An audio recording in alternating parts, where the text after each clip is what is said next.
Tayyib. Tayyib, bismillah. Assalamualaikum warahmatullahi wabarakatuh. Alhamdulillah wassalatu wassalamu ala Rasulillah wa ala alihi wa ashabihi wa mawalah, amma ba'du. Bapak Ibu yang dirahmati Allah Subhanahu wa taala, kita melanjutkan kajian kita dengan hadis yang ke-12. Qala rahimahullahu ta'ala an Abi Hurairah radhiyallahu anhu qala Rasulullah sallallahu alaihi wasallam min husni islamil mar'i tarkuhu ma la ya'nihi.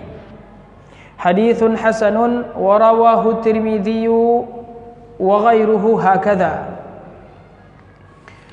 Hadis sebelumnya hadis yang singkat namun padat akan makna, dan ini adalah salah satu dari ciri-ciri perkataan Rasul sallallahu alaihi wasallam, singkat namun padat akan makna.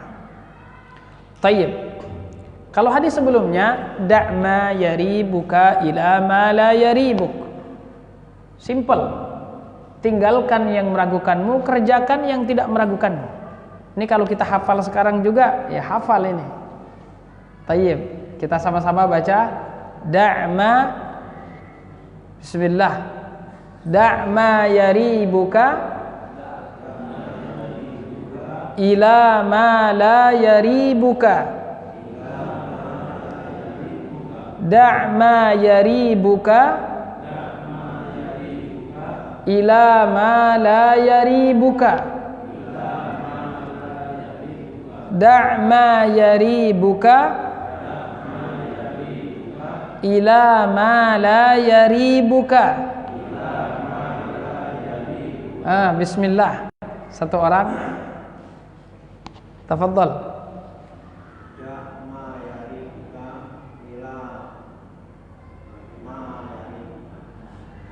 Ila ma la yaribuka. Nah, simpel ya, Masya Allah. Udah hafal. Tayyib, simple, tinggalkan yang meragukanmu dan kerjakan yang tidak meragukanmu. Nah, ini prinsip dalam ibadah, dalam muamalah, dan juga prinsip di dalam kehidupan. Kalau ada dua hal, yang pertama kita ragu-ragu, yang kedua kita yakin, kerjakan yang yakin, tinggalkan sesuatu yang meragukan. Tayyib, baik. Adapun hadis yang ke-12 ini juga singkat namun padat akan makna. Kata Nabi sallallahu alaihi wasallam, min husni islamil mar'i tarkuhu ma la ya'nihi. Min, dari, husni, kebagusan, islami, islamnya, al mar'i, seseorang, tarkuhu, taraka yatruku, tarkuhu, meninggalkan. Makanya peninggalan harta warisan itu juga disebut dengan tarikah. Artinya peninggalan, sesuatu yang ditinggalkan. Ma la ya'nihi. Ma la ya'nihi, yakni sesuatu yang tidak penting. Ma la ya'ni, sesuatu yang tidak penting. Jadi min husni islamil mar'i tarkuhu ma la ya'ni, termasuk kebagusan Islamnya seseorang, dia meninggalkan sesuatu yang tidak penting baginya. Subhanallah, kata-kata yang singkat namun padat akan makna. Jadi kalau ada seseorang yang tidak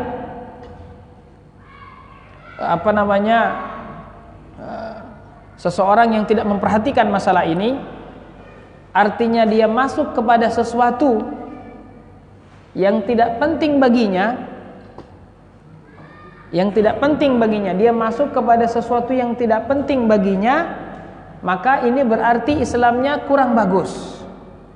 Islamnya kurang bagus atau mungkin tidak bagus. Islam seseorang yang bagus itu adalah dia mengucapkan, dia melakukan sesuatu yang penting baginya. Yang tidak penting baginya dia tinggalkan. Nah, kalau orang seperti ini berarti Islamnya bagus. Tapi kalau ada seseorang dia masuk kepada sesuatu berucap ucapan sesuatu ucapan, melakukan suatu perbuatan yang tidak penting baginya, maka berarti Islamnya lemah, Islamnya kurang bagus. Tayyib. Maka Islam ini, Bapak Ibu yang dirahmati Allah, ada yang sempurna pada diri seseorang, ada yang kurang sempurna, bahkan ada yang dia keluar dari Islam secara keseluruhan. Tayyib. Maka kita harus betul-betul memperhatikan rukun-rukun Islam, hal-hal yang kemudian memang menjadi rukun di dalam Islam, tiang di dalam Islam. Tayyib.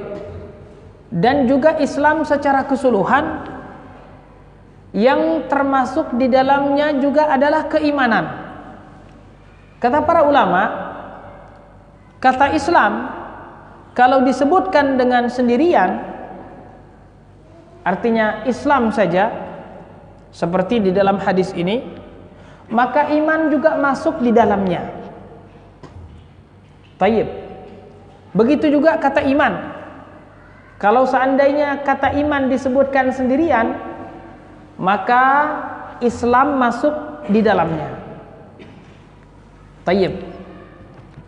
Maka di sini masuk ke dalamnya makna iman itu sendiri. Sebagaimana iman, ada iman yang sempurna, ada iman yang lemah. Tayyib. Begitu juga di sini ada orang yang Islam yang sempurna, juga ada Islamnya yang kurang sempurna. Tayyib. Tetapi masih syukur daripada keluar dari Islam sama sekali. Selagi seseorang tersebut masih beragama Islam, bagaimanapun keadaannya, dia tetap dalam keadaan kebaikan, walaupun kurang, walaupun lemah, walaupun dia rugi. Tetapi dari sisi dia masih muslim, maka dia berkesempatan untuk masuk surga. Kalaupun dia masuk ke dalam neraka, maka dia pasti akan dikeluarkan dari neraka dan juga akan dikekalkan di dalam surga. Jadi kalau kita katakan misalnya semua orang Islam pasti masuk surga, yang Islamnya benar, dasar Islamnya masih ada, ya memang demikian. Jadi siapapun yang masuk Islam, maka pasti dia sudah masuk surga. Tetapi bisa jadi dia langsung masuk surga, atau bisa jadi dia memiliki dosa yang banyak, tidak sempat bertaubat, mati dalam keadaan dosa besar, tidak diampuni oleh Allah, tidak mendapatkan syafaat Rasulullah, amal solehnya sedikit, harus dilebur di dalam neraka. Tetapi ujung-ujungnya dia pasti akan dikeluarkan dari neraka dan dimasukkan ke dalam Islam. Jadi kita sebagai seorang muslim saja ini sudah ada kebaikan pada diri kita. Maka dari itu Allah Subhanahu wa taala memerintahkan kepada kita agar kita masuk Islam secara kafah. Ya ayyuhalladzina amanu dukhulu fis silmi kafah. Masuklah kita ke dalam agama Islam, Islam yang kafah, Islam yang menyeluruh. Islam yang seperti apa? Islam yang dibawa oleh Nabi Muhammad SAW dari bab akidah, dari bab ibadah, dan juga dari bab akhlak.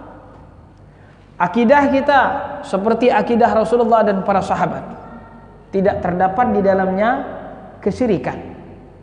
Ibadah kita juga seperti ibadahnya Rasulullah dan para sahabat, tidak terdapat di dalamnya kebid'ahan. Begitu juga akhlak kita, seperti akhlaknya Rasulullah dan para sahabat. Kita berusaha tidak meniru akhlak orang-orang Yahudi, tidak meniru akhlak-akhlak orang-orang Nasrani, atau tidak meniru akhlak orang-orang Majusi, akhlak-akhlak syaitan. Taib. Maka kalau kita kemudian berakidah, beribadah dan berakhlak seperti akidah dan akhlaknya dan juga ibadahnya Rasulullah dan para sahabat, maka Islam kita sudah kena. Islam kita sudah sejalan dengan Islam yang sesungguhnya. Taib. Maka awalnya belum ada istilah sunnah, belum ada istilah salaf, belum ada istilah jamaah dan lain sebagainya. Muncul kemudian istilah sunnah, muncul istilah salaf, muncul istilah ahlul hadis, muncul istilah firqatun najiyah, muncul istilah taifatul mansurah, sebutan-sebutan. Taib. Tak kala muncul orang-orang yang menamakan dirinya sebagai seorang muslim, jalannya Rasulullah, jalannya para sahabat, tetapi mereka menyimpang dari jalan Rasulullah dan jalannya para sahabat. Misalnya tadi, ketika muncul kelompok Khawarij, mereka menganggap mereka adalah Islam yang sejati, Islam yang sesungguhnya, Islam yang mengkafirkan pemerintah, Islam yang mengkafirkan kaum muslimin, Islam yang menganggap daerah titik ini katanya darul kufri, ini katanya adalah negara kafir katanya. Nah, itu ciri-ciri Khawarij. Taib. Maka Islam yang dia anut, dia kira itulah Islam sesungguhnya. Taib. Ada lagi kelompok Syiah. Katanya Islam yang sesungguhnya ini adalah Islam yang kemudian katanya kita mengkafirkan para sahabat. Inilah Islam yang sesungguhnya. Karena mereka ini adalah pengkhianat dan lain sebagainya. Islam yang sesungguhnya katanya adalah Islam yang kita di sini meyakini kemaksuman Husain, kemaksuman Zainal Abidin, kemaksuman Ja'far Shadiq, kemaksuman Muhammad Baqir, dan Mahdi katanya sudah ada cuma belum keluar. Ajjalallahu farajahu katanya. Nah, Islam seperti itu yang mereka paham. Ada kelompok Mu'tazilah, kelompok Jahmiyah, kelompok Asy'ariyah, Maturidiyah dan lain sebagainya, kelompok Khawarij, kelompok Ibadiyah, Qadariyah, Jabriyah dan lain sebagainya, mengaku mereka lah Islam. Maka para ulama kita ahlu sunnah wal jamaah, ketika melihat perbedaan-perbedaan tersebut di umat ini, maka mereka mengikut petunjuk Nabi SAW ketika terjadi perpecahan. Mereka merujuk kepada petunjuk Nabi SAW ketika terjadi perselisihan. Apa petunjuk Allah di dalam Al-Quran ketika kita berselisih? Ya ayyuhalladzina amanu ati'ullaha wa ati'ur rasul wa ulil amri minkum. Wahai orang-orang beriman, taatlah Allah, taat Rasulnya, taatlah pemimpin-pemimpin kalian. Tayyib. Fa in tanaza'tum fi syai'in, apabila kalian berselisih, kata Allah Subhanahu wa taala, farudduhu ilallahi war rasul, kembalikan kepada Allah dan Rasul. Selesai. Kembalikan kepada Allah dan Rasulnya, kembalikan kepada Al-Quran dan sunnah Rasul SAW ketika Rasul sudah tiada. Tayyib. Nah, sekarang umat Islam tidak. Kalau dikatakan ini ayat, akhi, ayat ini sahih, tidak mansukh, ayat ini jelas, ayat ini mubayyan, ayat ini muqayyad, ayat ini sudah nas. Tayyib. Tidak sependapat dengan guru, tidak sesuai dengan adat istiadat, tidak sesuai dengan kebanyakan orang dan lain sebagainya. Tayyib. Kita katakan, ya akhi, hadis Nabi SAW berat, tidak cocok dengan zaman ini dulu, sekarang tidak bisa lagi diterapkan, harus ada pembaharuan, kita hidup bukan di zaman unta lagi, dan lain sebagainya. Tayyib. Ini nih, orang yang seperti ini bertentangan dengan ayat ini tentunya. Jelas dia menolak Al-Quran dan hadis. Jelas. Tayyib. Kalaupun kemudian dia ingin kemudian mengambil ayat ini, dia ambil dengan cara terpaksa. Terus apa yang dia lakukan? Dia rubah maknanya. Oh, maksud dari ayat ini seperti ini. Maka kalau yang seperti ini kita gampang saja. Siapa yang pertama memahami ayat ini seperti yang Anda pahami, itu saja. Pasti sanadnya terputus. Pasti sanadnya terputus. Terus kadang yang adanya adalah mengambil sebagian ayat yang cocok, ayat yang tidak cocok ditinggalkan. Mengambil hadis yang mendukung, hadis yang mendukung tidak diambil. Makanya orang-orang yang biasa melakukan kebid'ahan-kebid'ahan tersebut jarang atau tidak pernah menyebutkan hadis-hadis tentang perpecahan umat, menyebutkan hadis tentang bid'ah dan lain sebagainya, menyebutkan tentang hadis peringatan Nabi SAW dari melakukan kebid'ahan-kebid'ahan. Jarang atau mungkin tidak pernah kita dengar dari mulut mereka. Hanya mengambil ayat-ayat, hadis-hadis yang sesuai dengan hawa nafsu, yang lain ditinggalkan. Ya akhi, hadis ini mengharamkan musik, akhi. Ya, hadis ini mewajibkan untuk hal-hal yang memang diwajibkan di dalam syariat. Tayyib dirubah, dibantah dan lain sebagainya. Tayyib. Allahu musta'an wa alaihi tuklan wa la haula wa la quwwata illa billahil aliyyil azim. Gharib.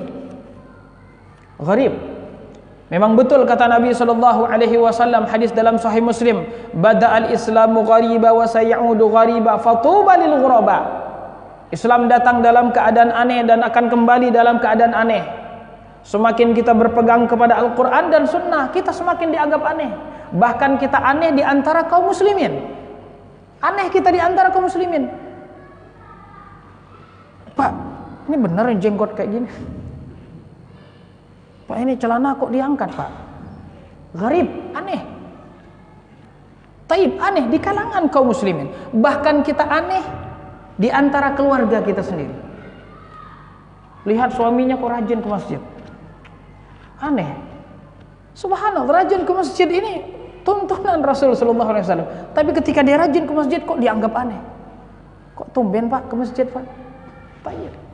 Misalnya, semakin kita berpegang kepada sunnah Nabi sallallahu alaihi wasallam, semakin dianggap aneh. Bahkan mungkin kita aneh di antara keluarga kita sendiri. Tayyib. Bapaknya dianggap aneh, anaknya dianggap aneh, suaminya dianggap aneh, istrinya dianggap aneh dan lain sebagainya. Dalam riwayat lain, para sahabat bertanya, "Wa manil ghuraba?" Siapakah ghuraba yang disebutkan dalam hadis tersebut? Kata Rasul, beruntunglah orang-orang yang ghuraba tersebut, orang-orang yang terasa asing. Kata Nabi sallallahu alaihi wasallam, alladzina yasluhuna hina fasadan nas. Orang-orang yang dia masih benar ketika yang lainnya telah rusak. Subhanallah. Benar dan rusak ini yang dimaksud Rasul adalah yang sesuai dengan sunnah Rasul sallallahu alaihi wasallam. Yang sudah tidak sesuai dengan sunnah, itulah yang dianggap Rasul rusak pastinya. Karena barometer patokannya benar tidaknya adalah sesuai tidak dengan sunnah Rasul sallallahu alaihi wasallam. Dalam riwayat lain, alladzina yuslihuna. Kalau tadi yasluhun, dalam riwayat lain yuslihun. Kalau yasluh itu artinya dia benar, tapi kalau yuslihu dia memperbaiki. Alladzina yuslihuna ma afsadan nasu min sunnati, kata Rasul. Ghuraba di sini adalah orang-orang yang memperbaiki sesuatu yang dirusak dari sunnahku. Subhanallah. Rasul sallallahu alaihi wasallam mengatakan demikian. Jadi kita perbaiki, dia ngerusak. Kita perbaiki, dia ngerusak. Kita perbaiki, dia rusak. Mas, ini riba. Dia enggak. Ini tidak riba. Dalilnya, ayatnya, hadisnya. Ini mas, ini haram mas. Oh enggak, siapa bilang haram? Itu dulu, sekarang tidak haram lagi. Kita terus, tetap saja kita memperbaiki. Karena ini perintah Allah. Dan kita menjaga kemurnian agama. Dan inilah sunnatullah. Ketika ada yang merusak, ada yang memperbaiki. Ada yang merusak, ada yang memperbaiki. Sunnatullah. Allah Subhanahu wa taala wajibkan kepada kita. Wal takum minkum ummatun yad'una ilal khairi ya'muruna bil ma'ruf wa yanhauna 'anil munkar. Kita diperintahkan untuk mengajak kepada yang ma'ruf. Dan bukan hanya itu saja perintah Allah, tapi kita juga wajib mencegah dari yang mungkar. Tayyib, kita ajak orang untuk masuk Islam, untuk mengerjakan salat, puasa dan lain sebagainya. Kita juga melarang orang melakukan kemaksiatan, melakukan kesyirikan dan melakukan kebid'ahan. Tayyib. Dan juga dalam riwayat lain, Nabi sallallahu alaihi wasallam ketika berbicara tentang umatku akan terpecah menjadi 73 kelompok. Kata Nabi sallallahu alaihi wasallam, kulluha finnari illa wahidah. Semuanya dijanjikan neraka kecuali satu. Para sahabat bertanya, man hum ya Rasulullah? Qala man ala mithli ana wa ashabi. Siapa yang seperti saya dan seperti sahabat saya. Man kana ala mithli ana alaihi wa ashabi. Siapa yang seperti saya dan yang seperti sahabat saya. Dalam riwayat lain, al-jamaah. Jelas hadis ini Abu Dawud, Tirmidzi, Ibnu Majah menunjukkan bagaimana Rasul sallallahu alaihi wasallam memberikan patokan benar atau salah kepada generasi pertama, para sahabat, para tabi'in dan para tabi'in.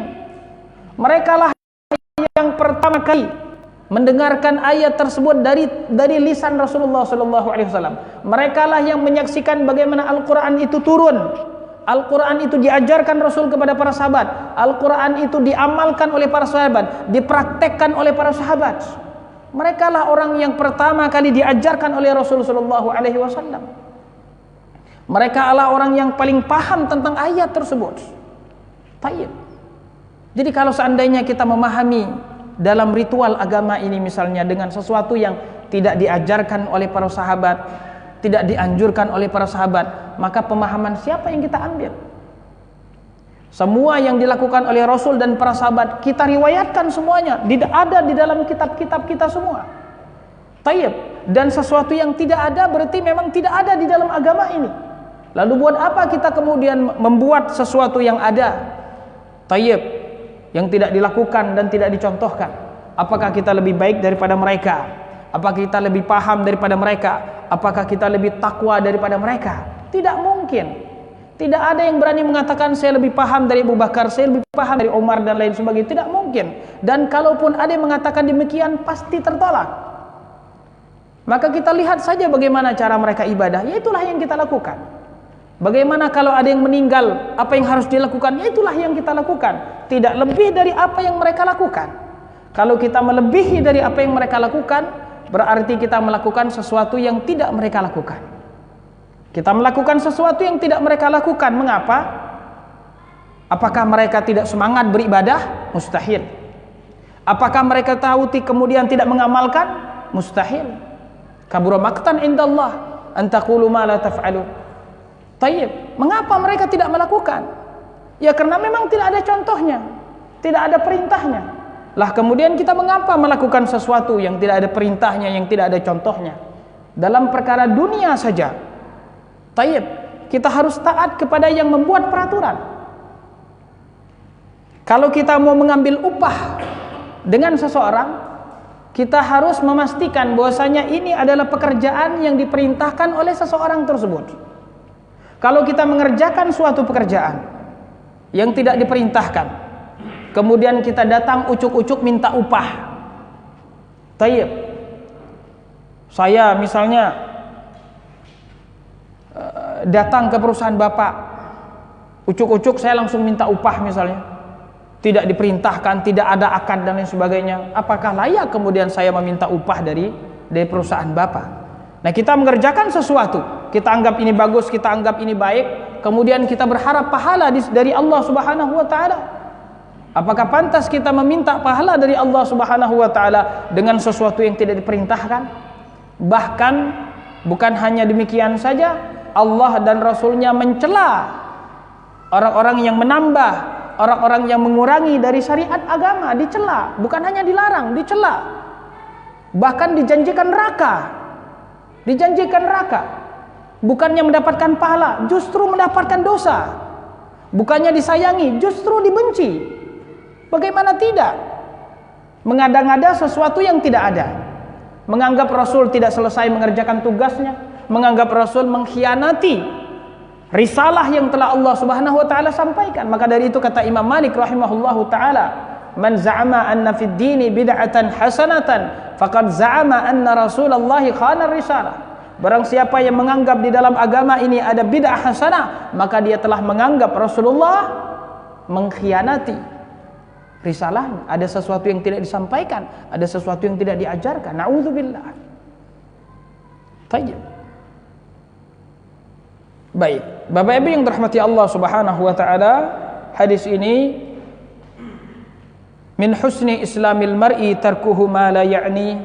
Kata para ulama, kalau saja kita betul-betul mengamalkan hadis ini, maka banyak dari permasalahan hidup kita akan selesai.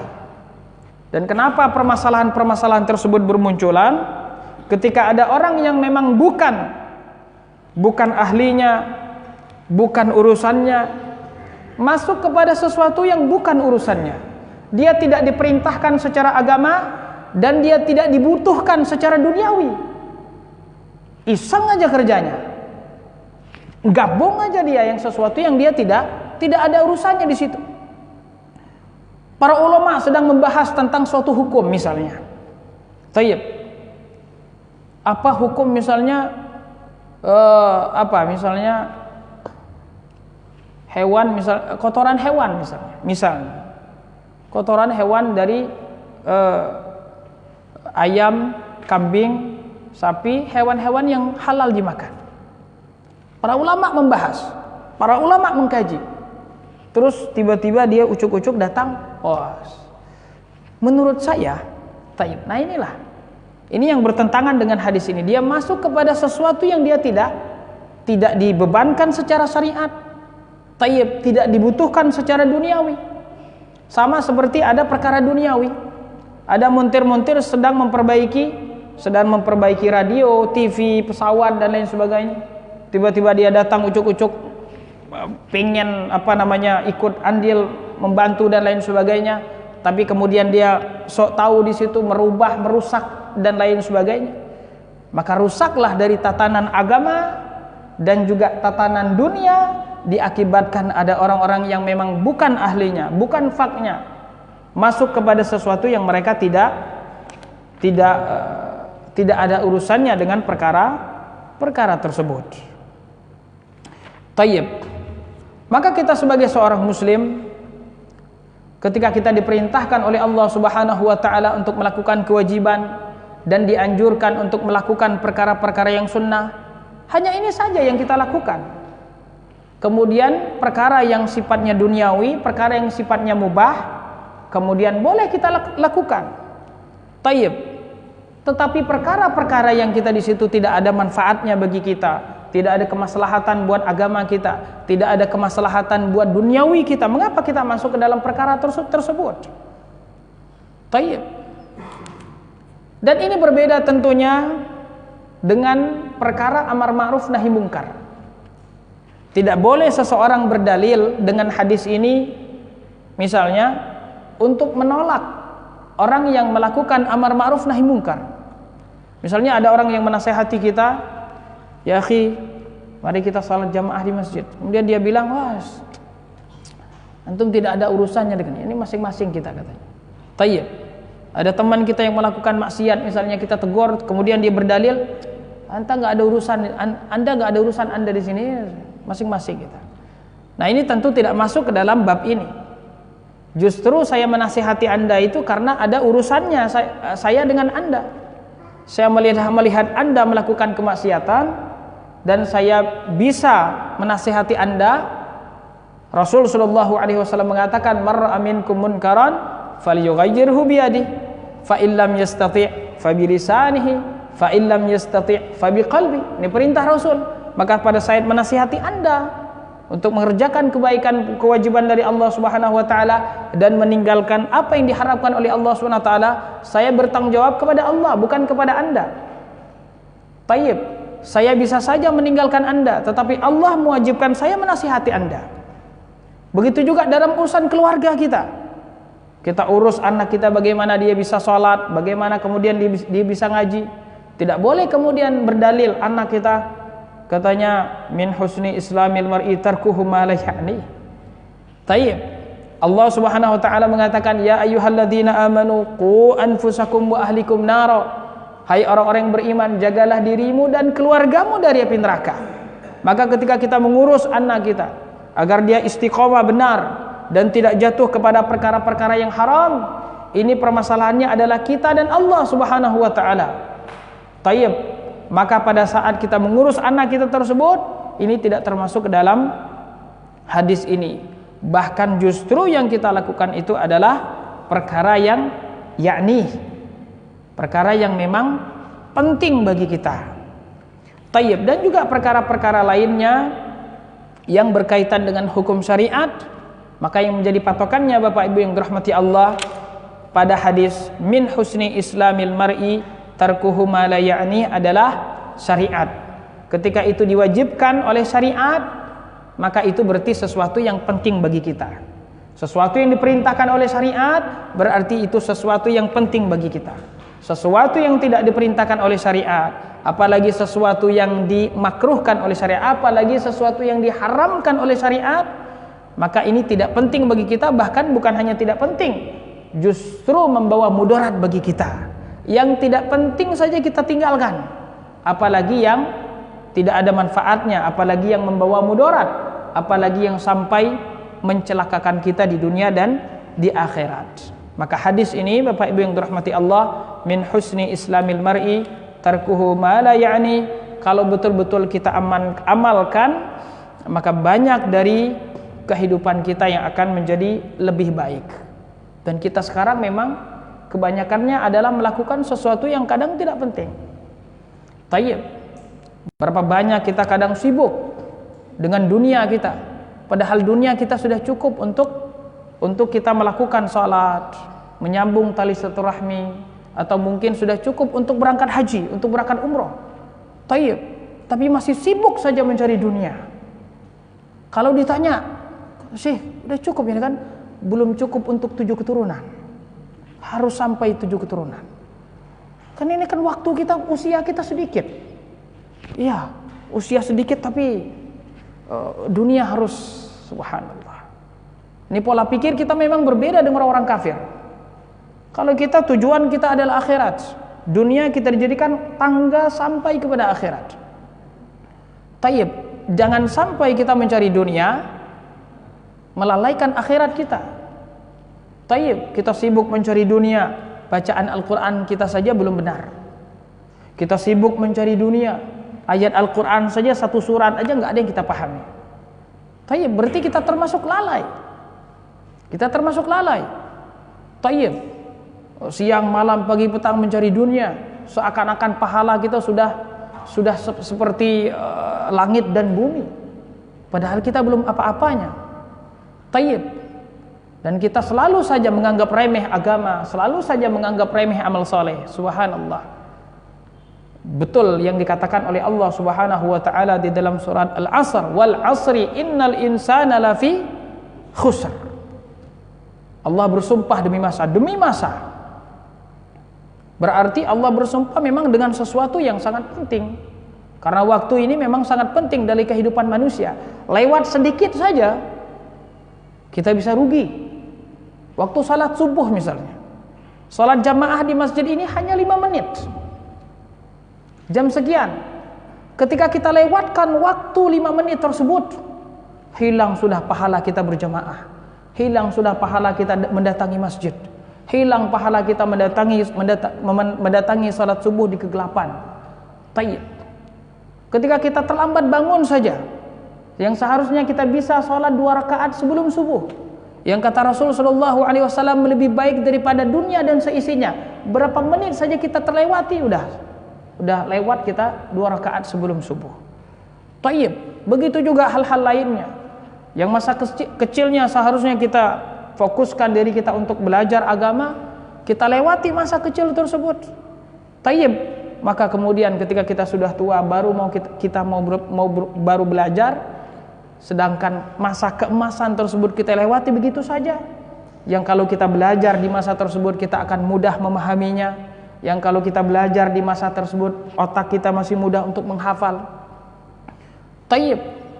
Maka Bapak Ibu yang dirahmati Allah, kata Allah Subhanahu wa taala, wal 'asri innal insan. Allah bersumpah dan menggunakan kata inna yang artinya sesungguhnya, ditambah lagi dengan lam muzahlaqah. Innal insana la fi khusr. Kata para ulama, fi khusrin itu berbeda dengan kata khasir. Si fulan rugi. Kalau ini betul-betul manusia itu rugi, maka kita ini pada dasarnya merugi. Ada yang ruginya total, ada ruginya sedikit, ada ruginya lumayan. Maka orang yang ruginya total seperti orang-orang kafir, rugi total. Tapi kalau kita seorang muslim, kita banyak melalaikan kewajiban, kita banyak melalaikan perkara yang sunnah, maka kita rugi di sini. Pahala kita sedikit pada saat kita nanti butuh untuk mengimbangi dosa-dosa kita. Tayyib. Siapa yang nanti yang akan mengimbangi dosa-dosa kita kalau bukan pahala-pahala kita? Maka kalau kita sudah banyak melakukan dosa, imbangilah dengan memperbanyak pahala. Barangkali pahala kita tersebut akan mengikiskan dosa-dosa kita. Ini sudah dosa kita menumpuk, Kita malas beribadah kepada Allah Subhanahu wa taala. Kemudian kalau ditanya mau masuk surga pertama bersama Rasul. Taib jauh. Taib. Kata Nabi sallallahu alaihi wasallam, min husni islamil mar'i tarkuhu ma la ya'ni. Taib, sesuatu yang tidak penting saja kita tinggalkan.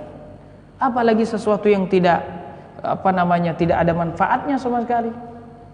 Apalagi sesuatu yang membawa mudarat, lebih berhak untuk kita tinggalkan. Nah, ini kebanyakan manusia, seperti kata Allah tadi dalam surat Al-Asr, sibuk kepada sesuatu yang dia tidak penting, sibuk kepada sesuatu yang tidak bermanfaat, sibuk kepada sesuatu bahkan yang membawa mudarat baginya, sibuk kepada sesuatu yang tidak ada pahalanya sama sekali, sibuk kepada sesuatu yang justru dia berdosa di situ. Itulah kebanyakan manusia. Taib, maka dari itu Allah Subhanahu wa taala mencela kebanyakan manusia. Mencela kebanyakan manusia. Kata Allah Subhanahu wa taala, "Wa ma yu'minu aktsaruhum illa wa hum musyrikun." Aktsaruhum, kebanyakan mereka beriman tetapi mereka juga melakukan kesyirikan. "Wa ma aktsarun nasi walau harasta bimu'minin." Tidaklah banyak yang beriman walaupun kau sungguh-sungguh mengimani mereka, mengajak mereka untuk beriman. Wa in tuti' aktsara man fil ardi yudilluka an sabilillah. Kalau engkau mengikuti kebanyakan manusia, mereka akan menyesatkanmu dari jalan Allah. Kebanyakan manusia tidak dalam keadaan baik. Kita lihat saja di dunia ini, kalau ada penduduk dunia 7 miliar, umat Islam hanya 2 miliar mungkin. Lihat saja perbandingannya, setengah saja kita tidak. Semuanya kebanyakannya adalah kufur kepada Allah Subhanahu wa taala. Maka apakah kemudian kebanyakan manusia kita jadikan dalil, menjadi patokan ini benar atau salah? Kebanyakan manusia dalam keadaan lalai. Kebanyakan manusia dalam keadaan rugi, sibuk kepada sesuatu yang membawa mudarat bagi mereka. Anak-anak kita saja, Bapak Ibu yang dirahmati Allah, lihat saja. Tapi bagaimana kehidupan mereka? Sibuk dengan gamenya. Sahih? Tayyib, dari game berganti ke game yang lain biar nggak bosan. Tayyib, bapaknya juga sudah mempersiapkan, nak kalau bosan ini ya game.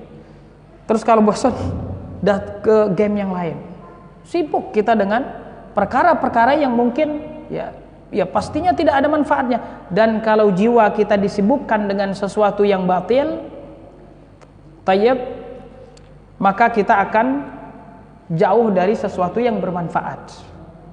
Kalau disibukkan dengan sesuatu yang bermanfaat, maka kita akan jauh dari sesuatu yang batil. Maka kita tinggal memilih, kita sibuk dengan kebaikan atau kita sibuk dengan keburukan. Dan masing-masing nanti kita akan mendapatkan raport dari para malaikat, dari Allah Subhanahu wa taala, dari apa-apa yang kita kerjakan. Yang sibuk dulu dengan agamanya, yang sibuk dulu dengan mencari amal soleh, akan mendapatkan rapor dari Allah Subhanahu wa taala. Yang sibuk dulu dengan kemaksiatan, yang sibuk dulu dengan dunianya, akan juga mendapatkan rapor dari Allah Subhanahu wa taala. Tetapi dua rapor ini berbeda. Satu diberikan dari sebelah kanan, satu diberikan dari belakang dan diberikan dari sebelah kiri. Berbeda rapornya. Sama-sama susah, sama-sama capek, sama-sama berkeringat, sama-sama berjuang, sama-sama berkorban. Tapi yang satu berkorban untuk mencari ridha Allah, yang satu lagi berkorban untuk memuaskan hawa nafsu. Dua hal yang memang berbeda. Taib illal ladzina amanu, kata Allah, kecuali orang yang beriman, wa amilus solihat, dan orang-orang yang beramal saleh, wa tawassaw bil haqqi. Dia bukan hanya baik untuk dirinya saja, tetapi juga dia memperbaiki orang lain. Wa tawassaw bil haqq. Dia tidak hanya memikirkan dirinya saja, tetapi juga dia memikirkan orang lain. Nasihat menasihati di dalam ketaatan, wa tawassaw bis sabr, dan juga nasihat menasihati di dalam kesabaran. Selain dari empat ini, kata Allah Subhanahu wa taala, kita semuanya merugi.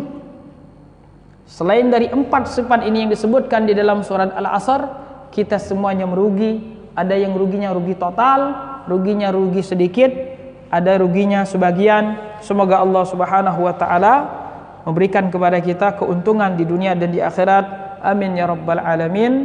Kalau ada pertanyaan silakan. Kalau kita tidak ada pertanyaan, Wassalam. Fadhal. Karena kemudian kita sebagai makmum, kalau seorang imam sebelum takbir dengan mengenangnya membaca surat An-Nas, kayaknya baru menghilangkan was-was. Gimana? Sebagai makmum itu Ada imam. iya, dengan membuka sebelum takbir dia Oh, sebelum takbiratul ihram iya, membaca surat An-Nas. dengan berkeyakinan menghilangkan was-was. Was-was, iya. Masuk ke keraguan. Iya, was-was. Kedua, Ustaz, kalau kita disuruh menutupin aib dan merasakan aib, kalau diiringi dengan kebohongan itu bagaimana, Ustaz? Kita Menutupin aib, menutupi aib saudara kita ya saudara. Kalau diiringi dengan kebohongan itu bagaimana, Ustaz? diiringi dengan kebohongan. Terus ketiga, Tayyib. apakah betul Hasan Hussein ketika lahir diazani, Pak Ustaz? Ketika Hasan Hussein diazani. Iya, ketika lahir dari nama Rasul. Tayyib. 3 ya? Tayyib. Yang tahu saya jawab, yang enggak tahu wallahu alam. Tayyib. Yang pertama tadi apa? Sama seorang imam Iya, takbir membaca surat An-Nas. tayyib. Memang surat An-Nas itu intinya adalah kita berlindung kepada Allah Subhanahu wa taala dari was-was. Was-was syaitan. Was-was itu bisikan. Syaitan dari kalangan jin dan juga syaitan dari kalangan manusia.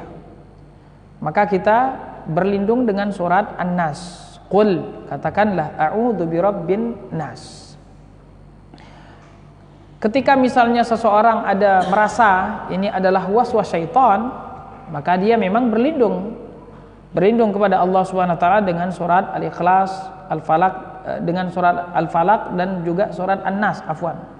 Surat yang disebut dengan Al-Mu'awwidzatain, Al-Mu'awwidzatan, 2 surat yang kita berlindung kepada Allah dengannya. Dan sebelum tidur kita Al-Ikhlas, Al-Falaq dan An-Nas. Tayyib. Termasuk setelah sholat, termasuk zikir pagi dan zikir petang juga. Tayyib. Kalau mungkin hanya sekali-kali mungkin, ya, kalau sekali-kali mungkin dia ketika itu was-wasnya kuat, mungkin dia membaca surat tersebut sekali-kali. Wallahu alam, sesuatu yang sekali-kali ini artinya dia tidak mewajibkan hal tersebut, dia tidak mengharuskan hal tersebut sebelum sholat, dan dia tidak mendawamkan, tidak kontinu dalam hal tersebut. Wallahu alam, ini tidak menjadi perkara yang bid'ah. Tapi kalau dia melazimkan sesuatu yang tidak ada tuntunannya, jadi kan kita kan berlindung kepada Allah dari menyebutkan 2 surat tersebut. Kalau tidak didawamkan, memang ya kita perintahnya memang demikian. Tayyib. Tetapi ini didawamkan ketika kita akan sholat. Nah ini nih, apakah ada tuntunan dari Nabi SAW membaca surat Al-Ikhlas sebelum sholat? Nah ini yang menjadi pertanyaan. Kalau tidak ada tuntunannya, maka di sini dia seakan-akan telah mensyariatkan sesuatu yang tidak disyariatkan oleh Rasul. Karena kalau sudah sesuatu itu sudah menjadi dawam, sudah menjadi kontinu, maka ini seakan-akan sudah menjadi syariat. Tayyib. Kalau sudah menjadi syariat ini nih, kita butuh dalil. Tayyib. Tapi kalau misalnya jarang, kadang-kadang, dan dia menganggap ya saya hanya was-was saja. Tayyib. Saya tahu ini tidak ada tuntunan, cuma karena saya was-was saja. Kalau seandainya dia misalnya mau berlindung dari hal tersebut, maka tidak mengapa, tetapi jangan sampai didawamkan, dikontinyukan seakan-akan ada perintahnya dari Rasul. Karena nanti bisa saja mungkin dia menganggap ini memang tidak dicontohkan, tapi bisa jadi muridnya atau ada makmum yang di belakang melihat ini adalah sosok tokoh pemuka, kemudian dia mengatakan, oh sebelum sholat harus baca surat An-Nas terlebih dahulu. Nah ini kan menjadi bid'ah jadinya. Tayyib. Pertanyaan yang kedua, Tayyib. Menutupi aib saudara kita dengan diiringi kebohongan. Ya kalau seandainya yang disebutkan oleh para ulama tersebut bolehnya berbohong itu ketika misalnya kita memperbaiki dua kelompok yang sedang bertikai. Nah, ini kita bisa kemudian menyebutkan sesuatu yang mungkin tidak disebutkan oleh seseorang, tetapi ketika kita sebutkan ini menjadi perbaikan bagi dua kelompok yang sedang bertikai tersebut. Tetapi kalau seandainya kita menutupi aib seseorang dengan cara berbohong, tayyib. Nah, ini masalahnya berbohongnya ini. Kemudian menutup aib itu bagus, karena memang perintah Rasul sallallahu alaihi wasallam. Barang siapa yang menutup aurat saudaranya di dunia, maka Allah akan menutup aibnya nanti di akhirat. Tayyib. Tetapi menutup aib dengan kebohongan, wallahu alam, butuh fatwa dari para ulama. Kemudian yang ketiga, Hasan dan Husain, apakah diazankan oleh Ali atau Rasul maksudnya? Tayyib. Apakah diazankan? Wallahu alam, saya juga enggak tahu itu. Adapun hadis yang memerintahkan untuk diazankan tersebut, ini memang para ulama beda pendapat. Ada yang mensahihkan hadis tersebut, ada yang mendhaifkannya. Yang mendhaifkannya katanya tidak ada azan bagi bayi yang baru lahir. Yang mensahihkannya katanya ada azannya. Tayyib. Wallahu alam, seperti itu yang bisa saya jawab.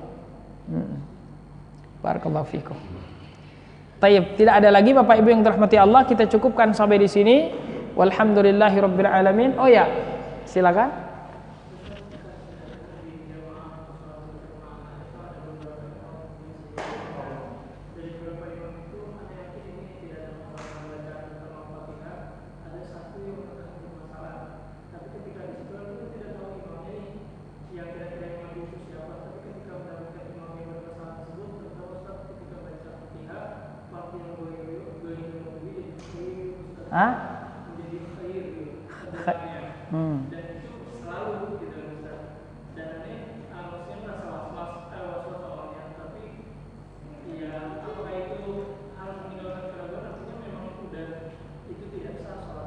Tayyib.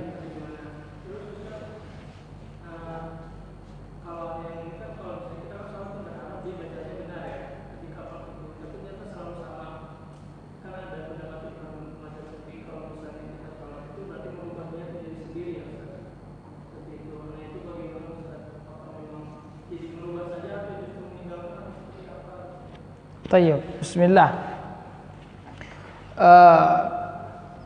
Kalau kita sudah tahu salat imam tersebut tidak sah, maka kita tidak boleh berimam dengannya. Ini yang pernah saya dengar dari penjelasan para ulama.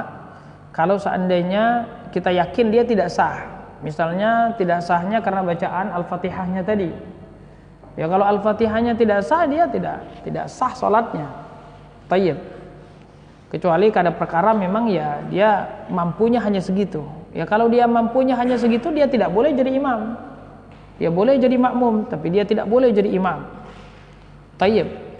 Dan kita kalau tahu imam tersebut tidak sah salatnya, maka kita tidak boleh berimam di belakang imam tersebut. Ya kita kalau seandainya dia jadi imam, kita tidak salat di belakangnya. Tayyib. Ini yang memang sifatnya fatal seperti Al-Fatihah.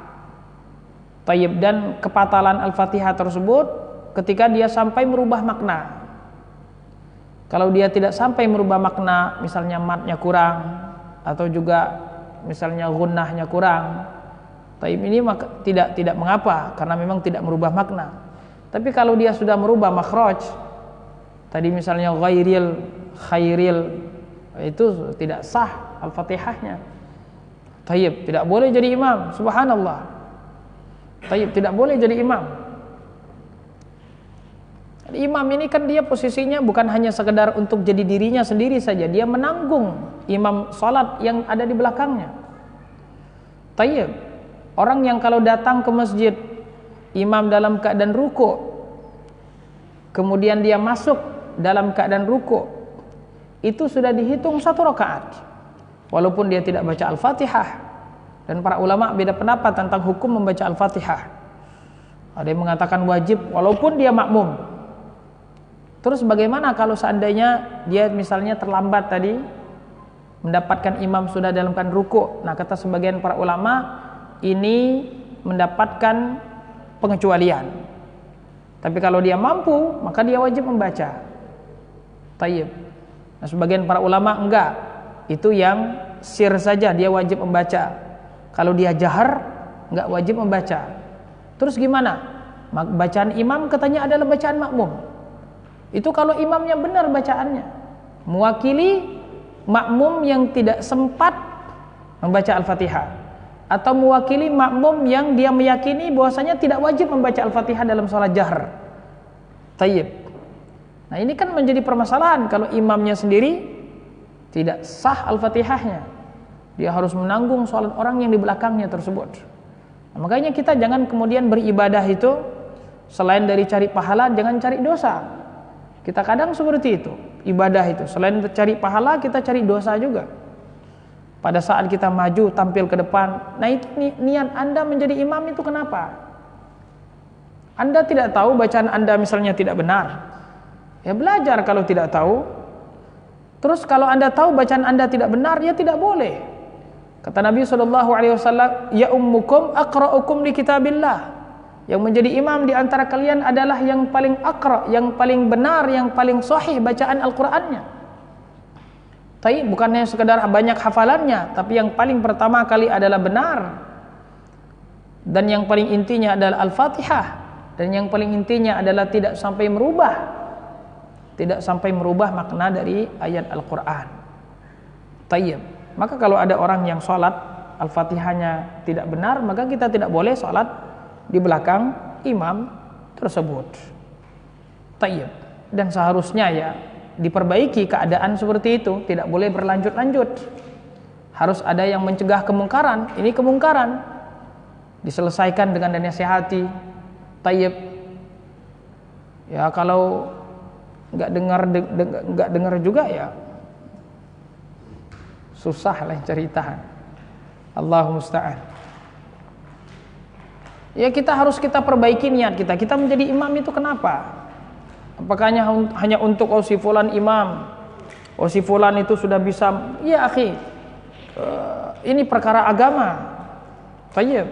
Bukan perkara masalah menjadi imam dan tidak menjadi imam. Perkara agama. Ada aturannya, ada penjelasannya, ada patokannya. Tayyib. Baik, demikian mungkin. Barakallahu fikum. Tayyib, kalau tidak ada lagi kita cukupkan sampai di sini. Tayyib, barakallahu fikum walhamdulillahirabbil alamin. Wassalamualaikum warahmatullahi wabarakatuh.